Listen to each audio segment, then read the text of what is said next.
할렐루야, 할렐루야. 오늘 예배 가운데 하나님의 마음이, 하나님의 놀라운 역사가 우리 가슴 속에 새겨지는 은혜가 있기를 간절히 축복합니다. 하버드 대학교의 데니얼 사이먼스 심리학과 교수는 1990년대 후반에 굉장히 유명한 실험 하나를 진행했습니다. 그 실험의 이름은 무엇이었냐? 보이지 않는 고릴라 시험이었습니다. 이 보이지 않는 고릴라 시험은 어떤 실험이었냐면 6명의 학생들을 두 팀으로 나눕니다. 한 팀에는 검은색 옷을 입히고 다른 팀에는 흰색 옷을 입혔습니다. 그리고 두 팀이 서로 농구공을 번갈아 가면서 패스하게 했어요. 그리고 이 장면을 동영상으로 찍어 피실험자들에게 보여준 후 검은색 팀은 무시해도 되고 흰색 팀이 도대체 몇 번 패스를 주고받는지 세어보라고 지시했습니다. 많은 피실험자들이 집중해서 흰색 팀의 그 패스 숫자를 세기 시작했어요. 그리고 동영상이 끝나고 정답을 쉽게 맞췄습니다. 15번씩 패스를 주고받았습니다. 그런데 사실 이 실험은 패스의 숫자를 맞추는 것이 중요한 실험이 아니었어요. 해당 영상에는요 23초경부터 제가 보니까 고릴라 복장을 한 남자가 등장해요. 등치도 큰 그 고릴라 복장을 한 남자가 등장해서 한가운데를 지나갑니다. 그리고 한가운데 한 번은 서서 한 28초경, 29초경에는 가슴을 두드리면서 고릴라 흉내를 냅니다. 우리 승아가 고릴라 흉내를 내면 아주 잘 어울릴 것 같은데 네, 고릴라 흉내를 내요. 자, 영상이 끝나고 사람들은 패스 숫자는 맞췄을 수는 있어도 과연 사람들은 이 고릴라의 존재를 알아차렸을까요? 그것이 실험의 목적이었습니다.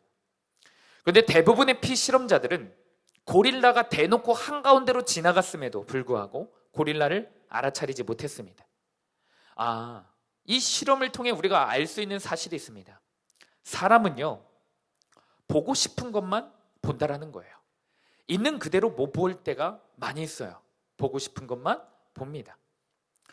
저는 이 실험이 우리에게 주는 영적인 귀한 메시지가 있다고 생각합니다. 우리는 우리 앞에 내 인생에 펼쳐진 문제를 바라보느라, 아니면 내가 설정해 놓은 그 목표를 바라보느라, 아니면 세상을 바라보느라 우리 인생의 한가운데에 계신 하나님을 바라보지 못하는 경우가 많아요. 마치 이 보이지 않는 고릴라 실험처럼 말입니다. 이번 주부터 우리는 에스더서를 큐티하면서 말씀을 나누려고 합니다. 그런데 우리가 에스더서를 읽어가면서 자칫 잘못하면 하나님을 발견하지 못할 수가 있어요. 왜냐하면 에스더서의 안에서는 하나님의 이름이 몇 번 등장할까요? 하나님의 이름이 한 번도 등장하지 않아요. 성경 안에 하나님의 이름이 한 번도 등장하지 않기 때문이에요.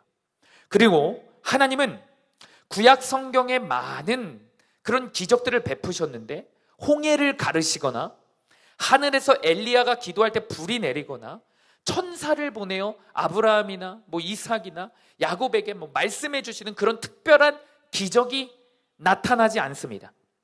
그런데 여러분, 이 에스더서에 그럼에도 불구하고 수많은 성경을 연구하는 목사님들과 학자들이 에스더서를 다음과 같이 설명을 해요. 어떤 설명을 하냐면 그 어떤 성경보다, 화면을 보세요, 가장 강력한 하나님의 임재를 느낄 수 있는 성경입니다. 그리고 분당 우리 교회를 담임하는 이찬수 목사님은 이런 말씀까지 하셨어요. 하나님의 숨결을 가장 강력하게 느낄 수 있는 성경이다 라고 말했습니다. 저는, 왜 제가 콧바람 넣으니까 다들 비웃죠? 저는 에스더 설교를 준비하면서 에스더 성경 그 자체가 우리 인생과 무엇인가 비슷하다고 느껴졌어요. 우리는 학교, 학원, 가정에서 하나님의 이름을 듣지 못할 때가 많이 있어요. 그리고 하나님을 두 눈으로 보지 못합니다. 그래서 우리가 눈앞에 펼쳐진 문제를 바라보고 환경을 바라보고 사람이 너무 두렵게 다가와서 그것만 바라보느라 사실 하나님이 영적으로 우리 옆에 계심에도, 우리 삶의 한가운데 계심에도 못 느낄 때가 너무 많아요. 또한 갑자기 하늘에서 나를 보호하는 천사가 내려오고, 갑자기 내 어두컴컴한 환경과 막막한 상황이 내가 기도했는데 1초 만에 확 바뀌는 그런 기적을 못 보면서 살아갑니다. 그러나 여러분 기억하세요. 그럼에도 불구하고 하나님은 우리를 상황에 따라 때로는 적재적소에 믿음의 사람들을 우리 삶에 보내주셔서 보호하고 계십니다. 하나님은 하나님의 방법으로 우리와 함께하고 계세요. 다시 한번 말하지만 우리가 내 인생에 찾아오는 문제, 상황, 상처, 사람에 집착하느라 하나님을 발견하지 못하고 느끼지 못하는 것일 뿐 하나님이 우리와 함께 하시지 않는 게 아니에요. 우리는 문제와 상황과 사람에 집착하느라 하나님을 바라보지 못하는 것일 뿐입니다. 이런 안타까운 우리의 모습을 저는 에스더 말씀을 살펴보면서 좀 바로잡았으면 좋겠어요. 아멘. 그리고 더 나아가 말씀을 통해 이 예배는 물론이고 세상 한복판에서도 여러분 예배 자리 떠난 그 가정, 그 어려운 가정과 학교와 그 수많은 친구들 관계 속에서도 하나님의 임재, 하나님의 숨결 매 순간 느끼면서 살아가는 저와 여러분이 되기를 간절히 축복합니다. 자, 오늘 본문의 첫 번째 메시지는 다음과 같습니다. 우리 큰 목소리로 한번 읽어보겠습니다. 시작. 어두운 상황 가운데 충분한 하나님의 은혜가 있었습니다. 오늘 본문 7절에서 8절까지 말씀입니다. 우리 한 목소리 읽겠습니다. 시작. 그의 삼촌의 딸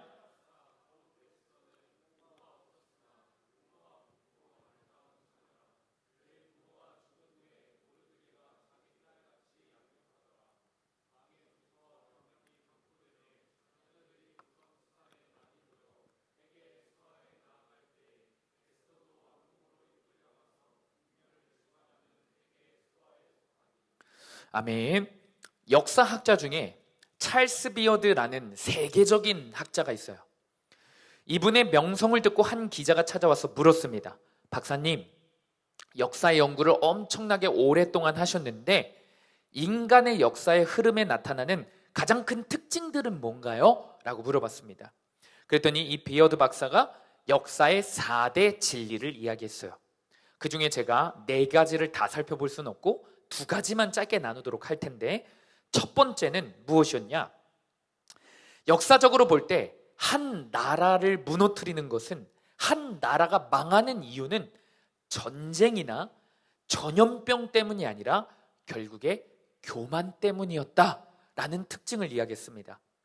강하고 큰 나라들이 공통적으로 무너지는 원인은 다른 강한 나라가 생겨서 전쟁에서 져서가 아니래요. 전염병이 일어나서가 아니래요. 나라의 지도자들이 교만해져서, 교만해진다면 그 나라는 반드시 멸망했대요. 여러분, 제가 이걸 듣고 깜짝 놀랐습니다. 왜 놀랐냐면 우리 삶의 영적인 원리랑 똑같아서 놀랐어요. 여러분, 인간들의 삶이 망하는 이유가 무엇인지 아십니까? 우리들의 삶이요, 지옥에 가는 이유가 무엇인지 아십니까? 우리들이 멸망하는 이유는요, 단순히 죄를 지어서가 아니에요.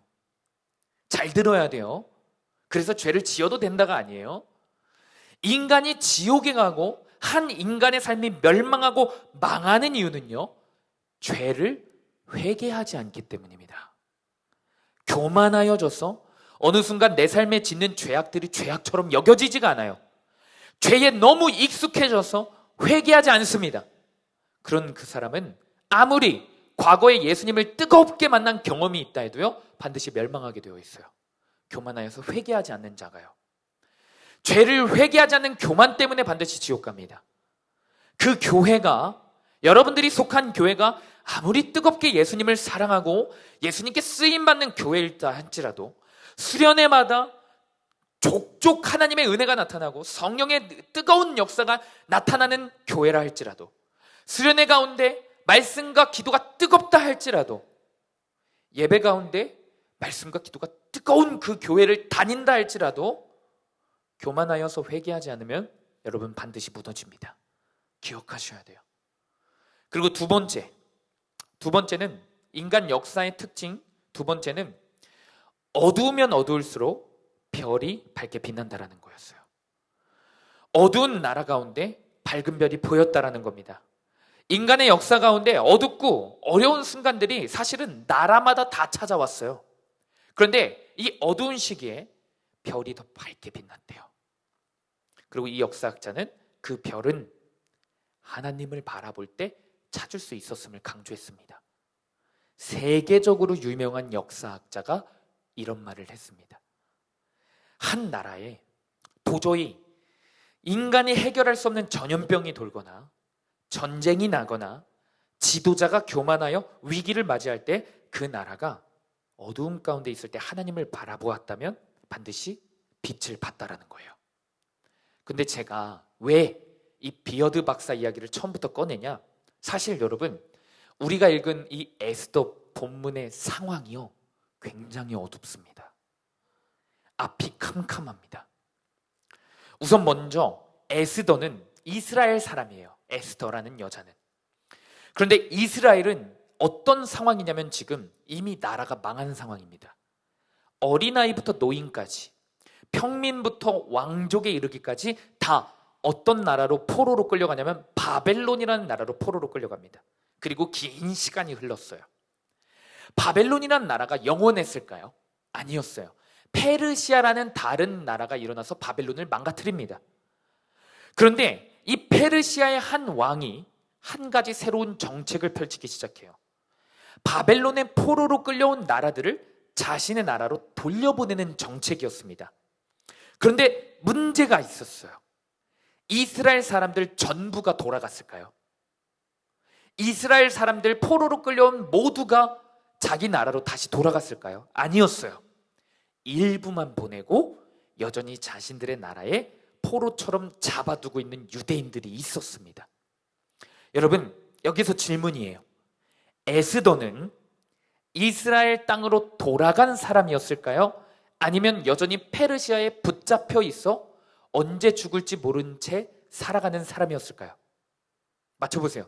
승호야, 에스더는 이스라엘로 돌아간 사람이었을까? 아니면 페르시아에 여전히 잡혀있는 사람이었을까? 페르시아에 여전히 잡혀있는 사람이었어요. 이뿐만이 아닙니다. 나라가 망했습니다. 그런데 에스더는 페르시아에 여전히 잡혀 있습니다. 그런데 에스더의 상황이 어떠냐? 어려서부터 부모를 잃어버립니다. 그것이 7절입니다.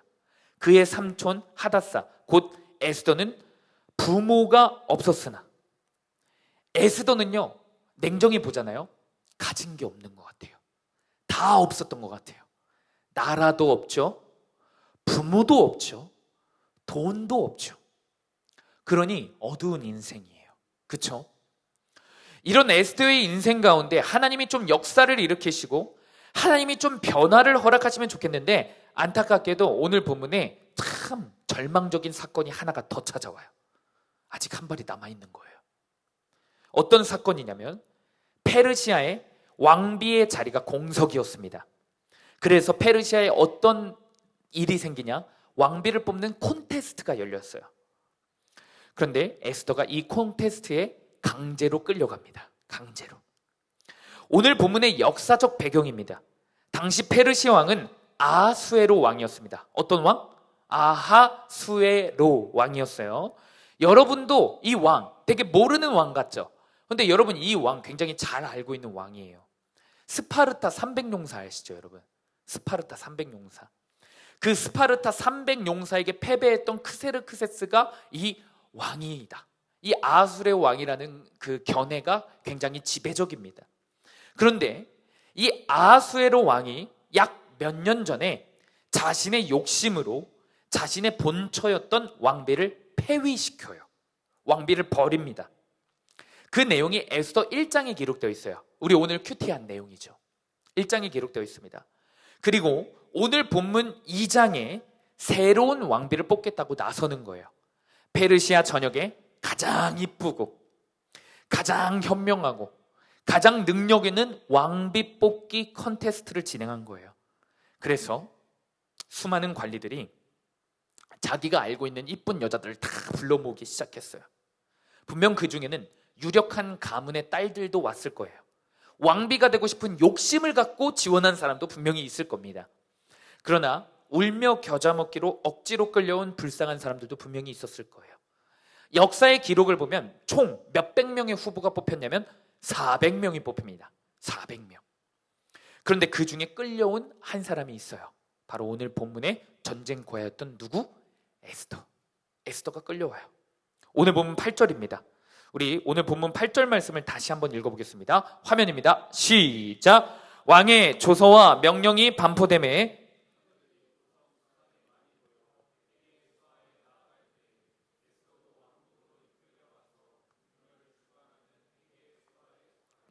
노란색 글씨로 표시되어 있는 이끌려 가서, 이 표현은 딱 봐도 강제성을 포함하는 표현이에요.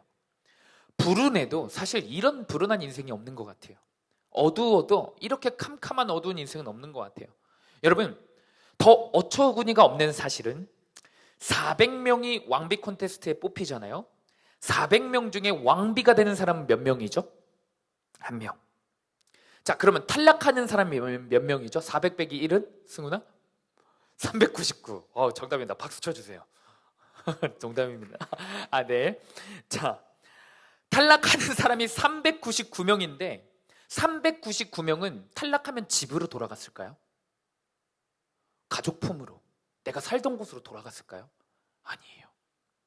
역사적으로 보니까 399명은 평생 왕에게 가지도 못해, 집으로 돌아가지도 못해, 사람 노릇도 제대로 못한 채 왕궁의 완전 끝자락에 구석탱이에서 평생 갇혀 살아요. 자유가 없어요. 다른 남자를 새롭게 만나지도 못해요. 새로운 가정을 꾸릴 수도 있는 거 아니에요. 가족들도 못 봐요. 여러분, 잘 생각해 보십시오. 이 처절한 콘테스트 가운데 나라도 없어, 돈도 없어, 부모도 없어, 백도 없는 에스더가 400명 중에 한 명이 될 가능성이 있다 없다? 없어 보여요.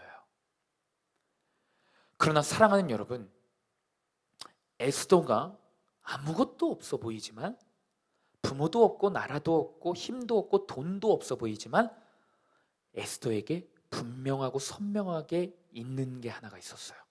무엇이냐? 그것은 바로 하나님의 은혜였습니다.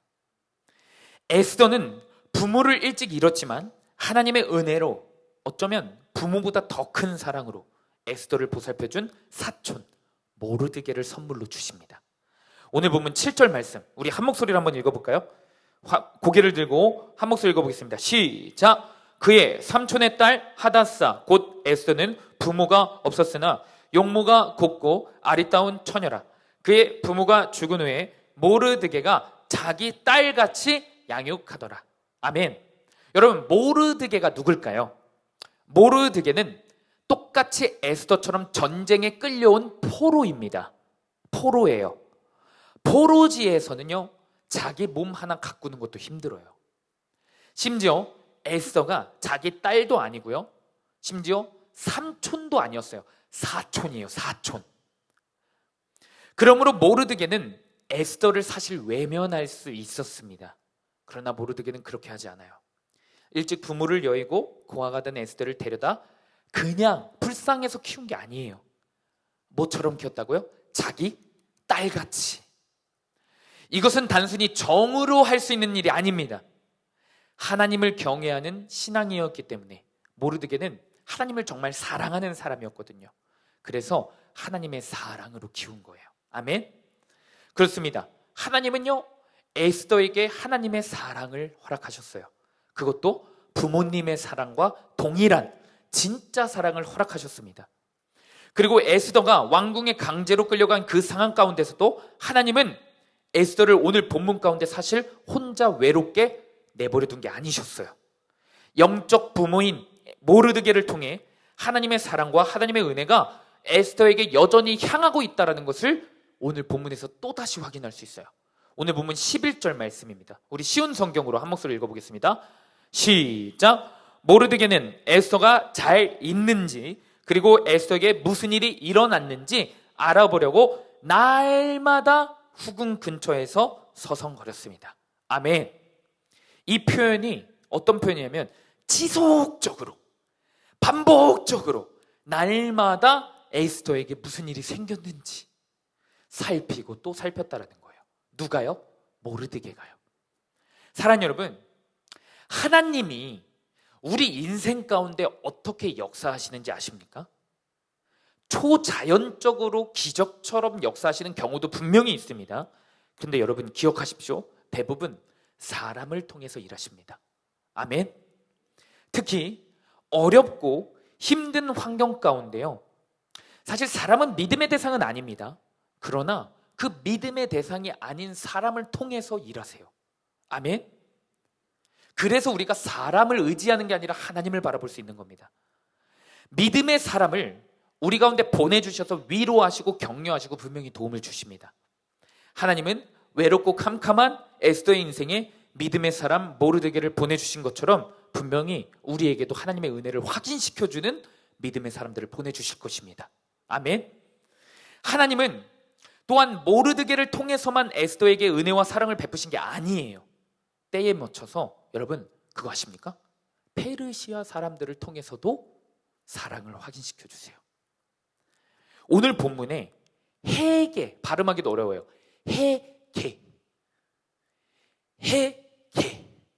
해게를 통해서도 에스더를 사랑하세요. 뿐만 아닙니다. 당시에 페르시아 궁에 있는 모든 사람들에게 에스더가 사랑받을 수 있도록 하나님이 도와주십니다. 제가 왜 하나님이 도와주셨다고 자신 있게 표현하냐면, 이상하게 에스더가 가는 곳마다 에스더를 보는 사람마다 에스더에게 느끼는 감정이 하나가 있어요. 그것이 사랑이었어요. 사랑. 에스더를 보는 사람들이 이상하리만큼 에스더를 좋아하고 사랑하는 거예요. 에스더가 인간적인 매력이 있었기 때문일까요? 성경에 에스더의 외모가 아름답다라고 표현하거든요. 여러분 잘 생각해 보세요. 우리 사회에서, 여러분 주변에서 진짜 외모가 아름다우면 사람들에게 진짜 찐 사랑을 받나요? 잠깐 주목을 받을 수 있거든요. 여미새 알죠, 여러분? 여미새. 남미새, 여미새 알죠? 이쁜 여자들은 여미새한테 잠깐 사랑받고 주목받을 수는 있어요. 그런데 여러분, 제가 지금까지 경험한 결과, 그러면 주변의 여자들도 동일하게 사랑해 주진 않아요. 질투하고 미워하고, 아니면 뒤에서, 저는 이런 것도 많이 봤어요. 제 얼굴값 한다, 이런 식으로. 얼굴 이쁜 게 죄는 아니잖아. 그런데 제 얼굴값 해, 이래요. 얼마나 미워하는지 몰라요. 여러분, 심지어 지금 에스더 왕궁에서 400명 중에 몇 명 살아남는 서바이벌이 펼쳐지죠? 1명.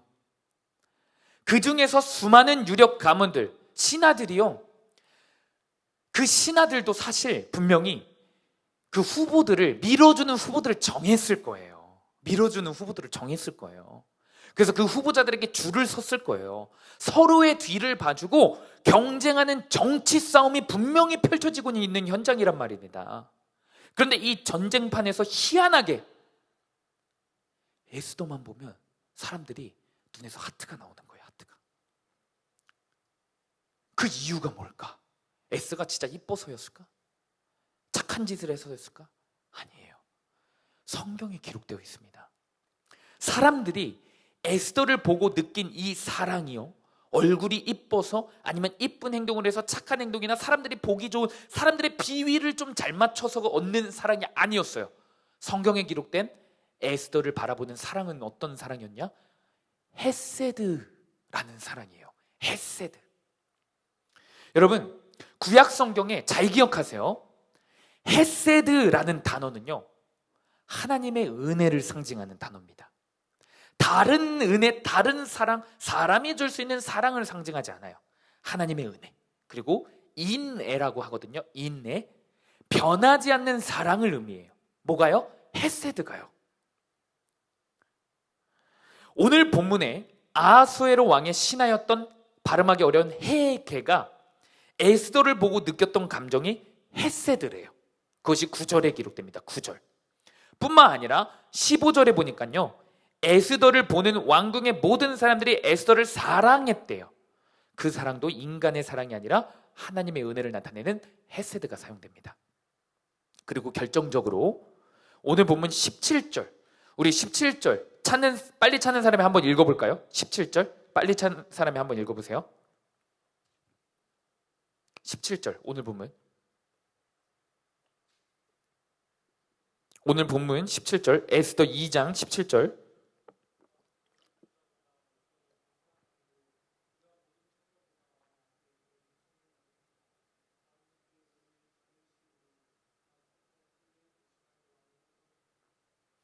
우리 17절 한 목소리를 읽어보겠습니다. 시작.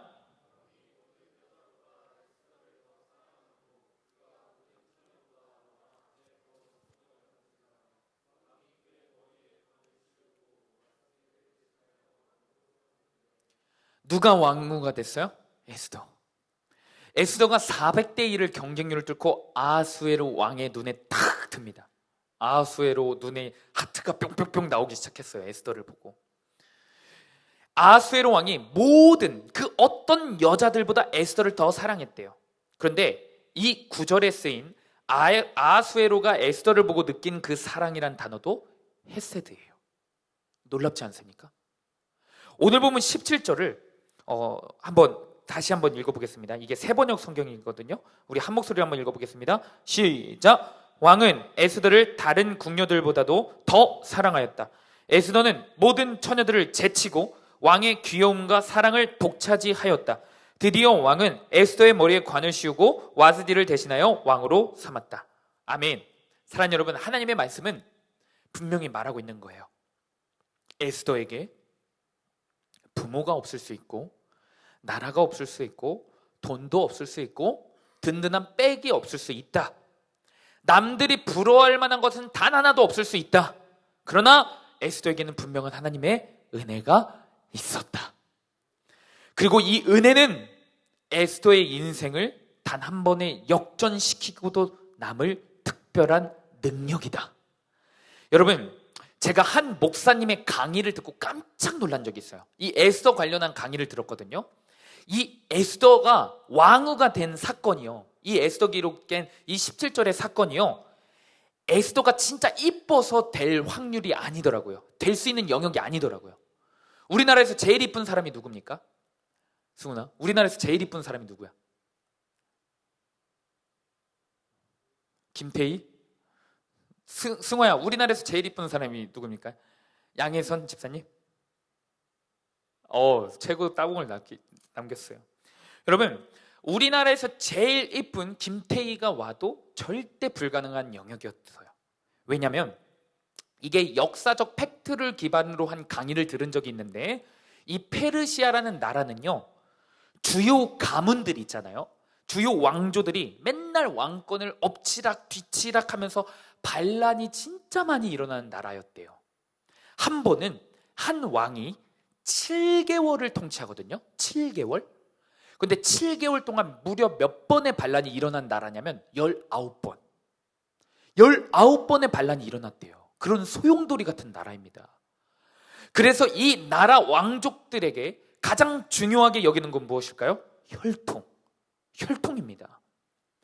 혈통이 왕족이 아니면 바로 반란의 이유가 되는 거예요. 그래서 지금까지 총 7가문이 서로 돌아가고 막 반란하면서 왕이 됐거든요. 그런데 페르시아 역사상 처음으로 에스더가 이방 민족 출신으로 왕후가 되었어요. 할렐루야. 에스더가 왕비가 된 것은 하나님의 헤세드, 하나님의 은혜가 아니었다면 절대로 이루어질 수 없는 일입니다. 사랑하는 여러분, 우리 인생을 이 시점에서 한번 돌아봤으면 좋겠습니다. 우리 인생이 에스더의 인생처럼 참 어두컴컴한 인생일 때가 많죠. 에스더가 어린 시절부터 포로로 살아온 것처럼 우리는 어린 시절부터 참 상처도 많고, 환경의 노예가 되고, 세상의 노예가 되고, 입시의 노예가 되고, 상처의 노예가 되고, 자아의 노예가 됩니다. 그리고 때로는 음란물의 노예가 되기도 해요. 때로는 내 상처와 내 환경에 위축되어서 이 친구 저 친구 눈치 보면서 사람의 노예로 끌려다니는 경우도 많습니다.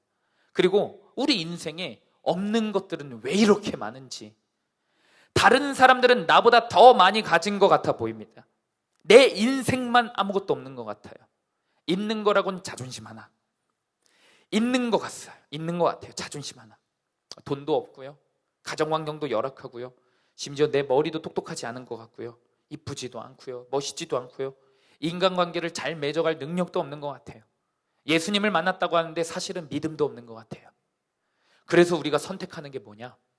원망, 좌절, 우울을 우리가 선택하며 살아갑니다. 그냥 어두운 환경, 답답한 환경, 막막한 환경, 내 모습, 나는 원래 이래. 내 인생은 원래 이래. 해봐도 안 돼. 내가 갖고 있는 게 없는데 그냥 이렇게 살다가, 그냥 이렇게 대충 살다가 남 탓하고 상황 탓하고 우울을 택해요. 그런 사랑하는 여러분, 저는 오늘 말씀을 준비하면서 우리가 일어설 수 있는 이유, 아무것도 없는 것 같아도 정말 남들과 비교할 때 내 삶이 어두운 것 같을 때도 소망을 가질 수 있는 이유가 있다고 확신했습니다. 그것은 오늘 우리에게 하나님의 은혜가 여전히 있다라는 사실이에요. 우리에게도. 우리가 오늘 예배를 드릴 수 있는 이유도 은혜 때문입니다. 우리 인생 가운데 나를 위해 기도해주고 모르드게처럼 내 인생에 관심 가져주고 내가 영적으로 무너져 있는지 살아있는지 괜찮은지 확인해주는 그런 믿음의 사람들이 있다는 것. 선생님들, 동역자들, 전도사님, 목사님들이 있다는 것은 하나님의 은혜가 나에게 분명히 있다는 증거입니다. 아멘. 심지어 나는 이 사실을 인정하지 않는다 할지라도 그때에도 사실 하나님은 나에게 여전히 은혜를 베풀고 계셨습니다. 간절히 바라기는 오늘 말씀을 들을 때 여러분의 심령 가운데 이 은혜가 깨달아지기를 간절히 축복합니다. 옛날에 한 전도자가 있었습니다. 이 전도자는 하나님의 말씀에 따라 전도 여행을 나섰다고 해요. 믿음의 여정을 떠난 겁니다. 계속된 실패와 낙심된 환경을 마주했어요. 성공한 게 아니었어요. 그나큰 실패를 경험하니 실망감도 커졌습니다. 사람들로부터 치였고 심지어 더 낙심적인 것은 같은 그리스도인들한테 상처를 더 많이 받았어요. 그는 하나님께서 이미 자신을 저버려졌다고 느꼈습니다. 결국 전도여행, 믿음도 포기하고 이제 그냥 집으로 돌아가려고 마음을 먹었어요. 집으로 돌아가던 중 밤이 되어 한 동굴에 들어갔다고 합니다. 그리고 그곳에서 잠이 들기 전 자신의 현재 괴로운 심정과 하나님께 원망하는 마음으로 계속 기도했대요. 그리고 밤새 원망만 하다가 지쳐서 잠들었다고 합니다. 그런데 잠에서 뒤척이다 잠깐 깼는데 자신의 바로 옆에 아주 사납게 생긴 늑대가 그의 새끼와 함께 누워있는 것을 발견하게 되었어요. 그런데 희한한 것은 늑대는 그 전도자를 잡아 삼키려고 하지 않을 뿐만 아니라 사실 전도자를 무엇인가 지키고 있는 것 같은 모습을 보였대요. 원래 여러분, 젖먹이 새끼를 키우는 어미 늑대는 어떤 맹수보다 어떻죠? 예민하고 날카롭고 흉악스럽습니다. 그러나 이 늑대를 통해서 보호하고 계셨던 거예요. 하나님께서는 이 전도자가 자신의 인생은 버림받았고 하나님이 일하시지 않는다고 자신의 환경과 처지를 원망하며 나를 도와주는 사람은 단 한 명도 없습니다. 신앙을 포기하려는 그 순간에도 사실은 하나님은 그를 보호하고 있었습니다. 아멘. 그래서 이 전도자는 상처받은 거 맞죠. 외로움이 있었던 거 맞죠. 그러나 그 상처와 외로움보다 더 큰 사실, 하나님의 은혜가 여전히 나에게 있다라는 그 사실이 믿어져서 전도자의 사명을 다시 잘 감당했다고 합니다. 사랑하는 여러분, 저는 이 설교를 준비하면서 시편 말씀 한 구절이 떠올랐어요. 시편 말씀에는요, 우리를 향한 뜨거운 하나님의 사랑이 담겨 있어요. 그중 하나가 뭐냐면 121편에 하나님은 너를 절대 실족하게 하지 않으신다. 실망시키지 않으신다. 하나님은 졸지도 않고 주무시지도 않고 너를 불꽃 같은 눈동자로 지키고 계신다. 낮의 해가 너를 상하게 하지 못할 것이요 밤의 달도 너를 해치지 못할 것이다. 졸지도 주무시지 않는 나 하나님이 너를 지키고 있다. 이런 약속의 말씀이 있습니다. 내게 아무것도 없어 보이는 그 상황 가운데서 하나님의 은혜, 그 은혜가 있다는 사실을 오늘 말씀을 통해 깨닫기를 간절히 축복합니다. 그리하여 문제와 상황, 상처, 사람에 좌절하지 말고 하나님의 은혜를 붙잡고 다시 일어서는 저와 여러분이 되기를 간절히 축복합니다. 적용 질문입니다. 어둡고 답답한 상황만 쳐다보느라 나와 함께 하시는 하나님을 바라보지 못하고 있지는 않습니까? 나와 함께 하시는 하나님을 바라보기 위해서 내 삶에 적용해야 할 것은 무엇이겠습니까? 두 번째 메시지입니다. 우리 큰 목소리로 한번 읽어보겠습니다. 시작! 하나님의 은혜 다음에 분명한 순종이 있었습니다. 오늘 본문 10절입니다. 우리 한 목소리 읽겠습니다. 시작! 에스더가 자기의 민족과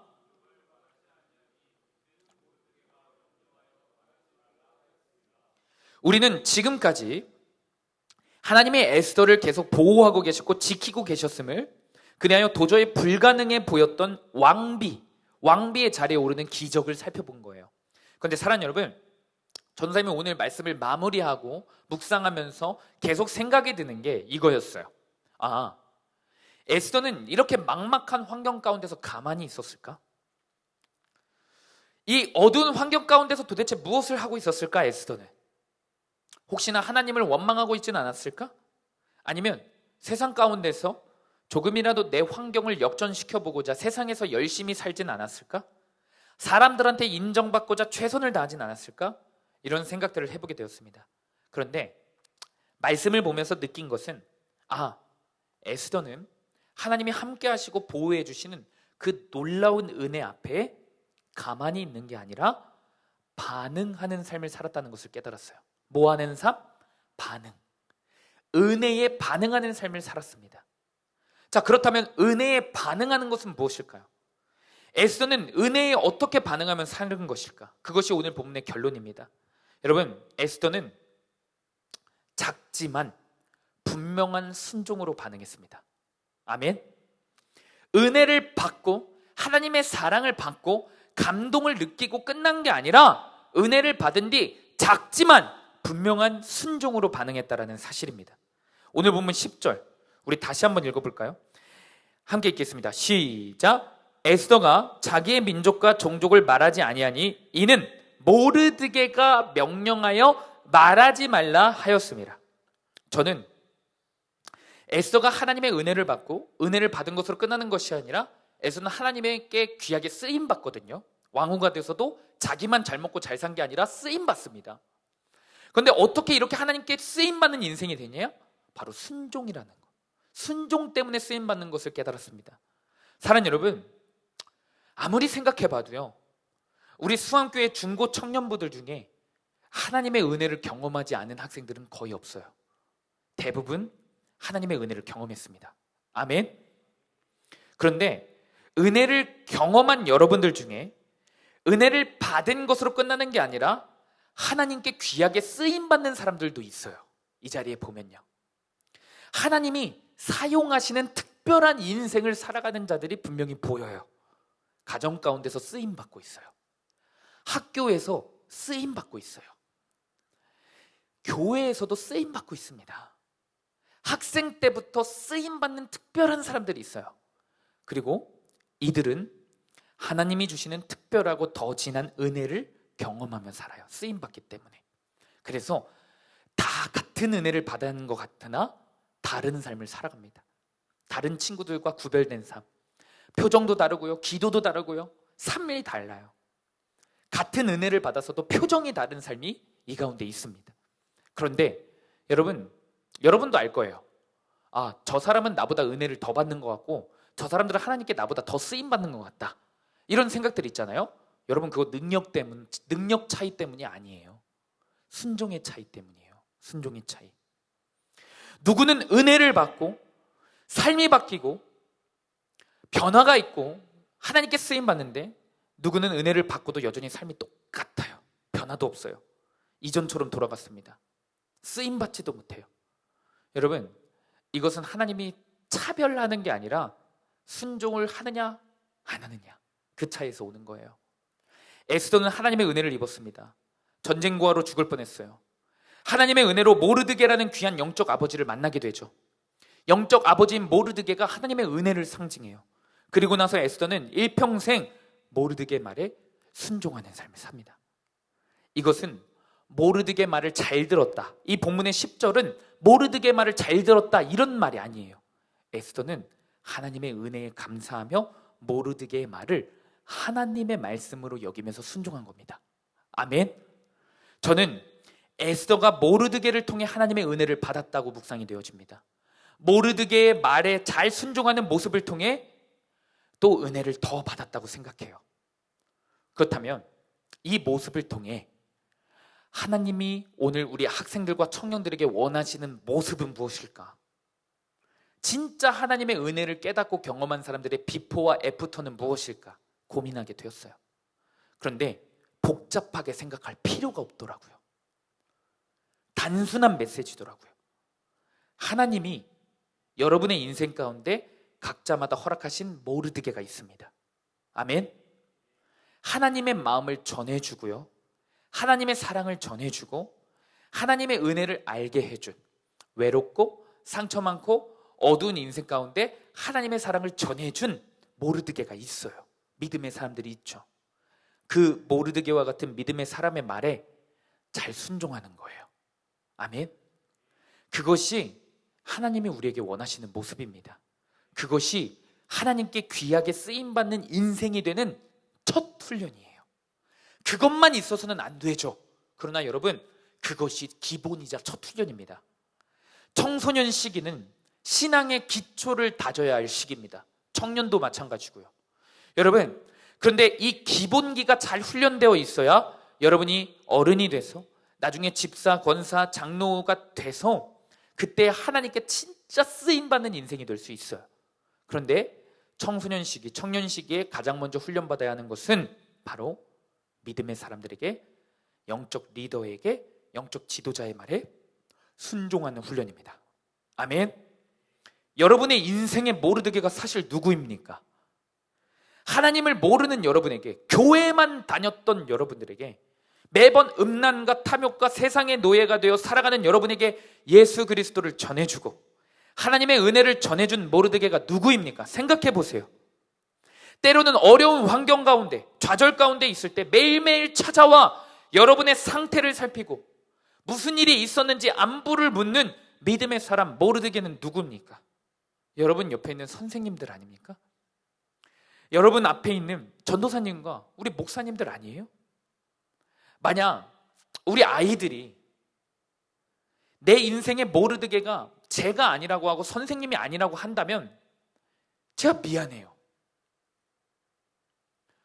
그러나 여러분, 정말 여러분들에게 하나님을 전하고 여러분의 공허하고 허무한 인생 가운데 세상 사람들은 사실 관심이 없는데, 부모님조차 관심이 없는데 그래도 관심 갖고 다가온 사람이 하나님의 사람들, 믿음의 사람들이라면, 사랑 여러분, 그들이 말하는 게 세상이 말하는 것과 다르다 할지라도, 그들이 말하는 게 여러분의 마음의 소리와 다르다 할지라도 여러분, 그들의 말에 순종할 줄 알아야 합니다. 그래야 여러분이 하나님께 쓰임받는 인생이 돼요. 은혜를 더욱 경험하는 인생이 됩니다. 오해하지 마세요.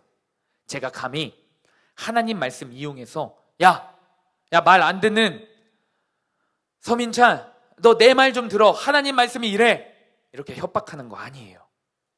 정말 지금까지 제가 본 학생들 중에 누가 은혜를 더 경험하고 누가 더 에스더처럼 하나님께 쓰임받냐면요, 여러분, 가정 가운데, 학교 가운데, 교회 가운데 누가 더 하나님께 쓰임받냐? 100이면 100, 눈에 보이는 사람에게 먼저 잘 순종하는 사람이 쓰임받습니다. 분명 여러분들 중에 이런 생각을 가진 사람들도 있어요. 눈에 보여요. 전도사님과 목사님은 하나님이 아니잖아요. 제가 전도사님 말에, 목사님 말에 순종한다고 해서 하나님께 순종하는 것은 아니잖아요. 가스라이팅 아니에요? 여러분, 이렇게 속으로 말싸움을 거는 친구들이 있을 수 있습니다. 그런데 눈에 보이는 하나님 말씀을 전하는 사람의 말을 듣지 않는데 도대체 저는 어떻게 여러분들이 눈에 보이지 않는 하나님의 말씀을 들을 수 있을까 생각해 보게 돼요. 절대 이런 생각 갖고 있는 사람 치고 하나님의 말씀 잘 듣는 사람 못 봤습니다. 한 번도 못 봤어요. 예배 시간에 태도가 이 모양 이 꼴인데 아무도 보지 않는 그 방구석에서 얼마나 죄 지으면서 살까요? 은혜로울까요? 모두가 함께 있는 이 예배 시간에 태도가 엉망이고 말씀 똑바로 듣지 않는데 집 가서 말씀 열심히 볼까요? 절대 그럴 일 없어요. 눈에 보이는 사람 말에 순종도 안 하는데 집 가서 눈에 보이지 않는 하나님 말씀에 순종하며 살겠습니까? 그렇지 못해요. 학교에서 공부 안 하면서 집에서 공부 열심히 합니까? 여러분? 학교에서 전교 1등들 공부 열심히 해요. 학교에서부터요. 집에 가서 하려고 하지 않아요. 학교에서부터 열심히 합니다. 공부 잘하는 사람들은요, 학교에서 우선 최선을 다해 열심히 들어요. 주어진 자리, 주어진 환경, 주어진 선생님의 말을 잘 듣는 거예요. 사랑하는 여러분, 곧 학기가 끝나갑니다. 그리고 우리에게 학기가 끝나면 뭐가 찾아오죠? 수련회가 찾아옵니다. 우리가 다시 한번 예수 그리스도의 뜨거운 십자가 사랑을 경험할 수 있는 그 귀한 장소가, 그 귀한 시간이 찾아오고 있어요. 저는 이번 수련회를 준비하면서 이제 기도를 들어가는데 사실 누가 은혜 받고 누가 은혜 안 받을지 딱 보여요. 제가 막 특별한 영적인 은사가 있어서 막 영안이 열려서 보이는 건 아니에요. 그렇지만 태도를 보면 보여요. 오늘부터 이 말씀을 통해 은혜를 사모하며 선생님들과 전도사님 그리고 목사님들 말에 순종하는 사람들, 하나라도 더 순종하기 위해 노력하는 사람들은 하나님의 은혜를 안 주실 수가 없는 거예요. 왜 나는 하나님을 여전히 이렇게 형편없이 믿을까? 왜 나의 인생은 여전할까? 왜 나는 여전히 죄와 타협하면서 살까? 왜 다른 사람들은 사실 나보다 더 힘든 환경이고 더 힘든 고난인 것 같은데 표정부터 다른가? 왜 나는 여전히 죄악된 인생 살아갔는데 저 사람은 저렇게 믿음의 씨름을 하고 믿음의 훈련을 받으며 믿음의 사람으로 성장하고 있을까? 하나님은 나를 더 사랑하지 않는 걸까? 내가 저 사람보다 받은 은혜는 부족한 걸까? 저 사람만 더 사랑하는 걸까?